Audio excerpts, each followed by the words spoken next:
நம் ஆண்டவர் இயேசு கிறிஸ்துவின் நாமத்தினால் மகிழ்ச்சியும் சமாதானமும் நம் அனைவரோடும் இருப்பதாக. யோவான் 9:1-9 முடிய. இயேசு சென்று கொண்டிருக்கும் போது பிறவிலேயே பார்வையற்ற ஒருவரை கண்டார். ரபி, இவர் பார்வையற்றவராய் பிறக்க காரணம் இவர் செய்த பாவமா, இவர் பெற்றோர் செய்த பாவமா என்று இயேசுவின் சீடர்கள் அவரிடம் கேட்டார்கள். அவர் மறுமொழியாக, இவர் செய்த பாவமும் அல்ல, இவர் பெற்றோர் செய்த பாவமும் அல்ல, கடவுளின் செயல் இவர் வழியாக வெளிப்படும் பொருட்டே இப்படி பிறந்தார்.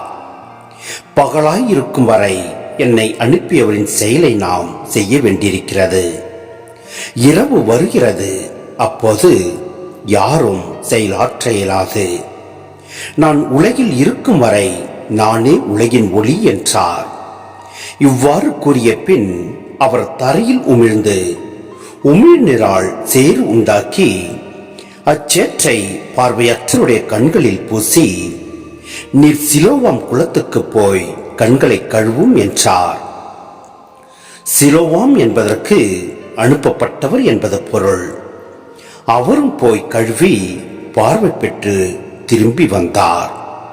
அக்கம் பக்கத்தாரும் அவர் பிச்சை எடுத்துக் கொண்டிருந்ததை முன்பு பார்த்திருந்தோரும், இங்கே அமர்ந்து பிச்சை எடுத்துக் கொண்டிருந்தவர் இவர் அல்லவா என்று பேசிக்கொண்டனர். சிலர் அவரே என்றனர். வேறு சிலர் அவர் அல்ல, அவரை போல் இவரும் இருக்கிறார் என்றனர். ஆனால் பார்வை பெற்றவர் நான் தான் அவன் என்றார். சிந்தனை: பாவத்திற்கும் துன்பத்திற்கும் இடையே தொடர்பு உண்டா என்னும் கேள்வி காலம் காலமாக கேட்கப்பட்டு வந்துள்ளது. விவிலியத்தின் சில வசனங்களை பார்க்கும்போது இவை இரண்டிற்கும் இடையே தொடர்பு உள்ளது போல் தோன்றுகிறது.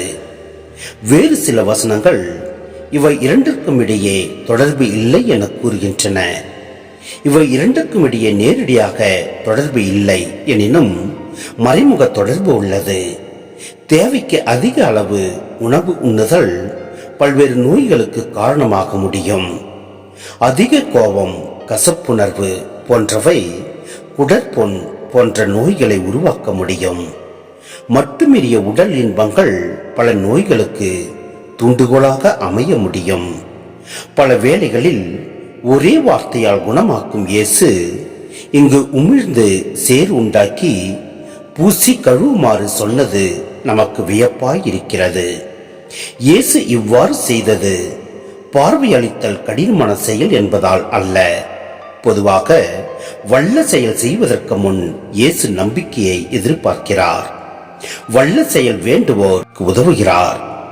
உமிழ்தல், பூசுதல், கழுவுதல் போன்ற செயல்களால் நோயாளியின் நம்பிக்கையை வலுப்படுத்துகிறார்.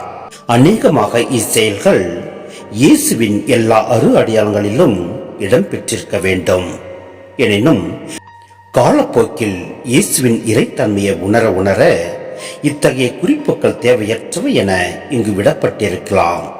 எனவே நாம் எத்தகைய சூழ்நிலையில் நாம் இருப்பினும் நம் ஆண்டவரில் முழு விசுவாசம் வைத்து ஜெபித்திடுவோம்.